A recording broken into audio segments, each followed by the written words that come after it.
যদি একজন আধুনিক প্রকৌশলী ব্রোঞ্জ যুগের মিশরে জেগে ওঠেন কি হবে? ডে 1, 2500 খ্রিস্টপূর্বাব্দ। হাজার হাজার শ্রমিক গ্রেট পিরামিড তৈরি করছে। 800 জন মানুষ 3 দিন ধরে একটি পাথর টেনে নিয়ে যাচ্ছে। তুমি কাঠ আর দড়ি দিয়ে কয়েক ঘন্টার মধ্যে একটি ক্রেন তৈরি করলে।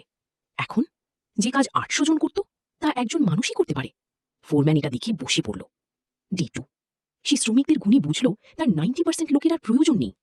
এখন সমস্যা পাথর তোলা নয়, এত মানুষকে কি কাজে লাগানো হবে সেটাই সমস্যা।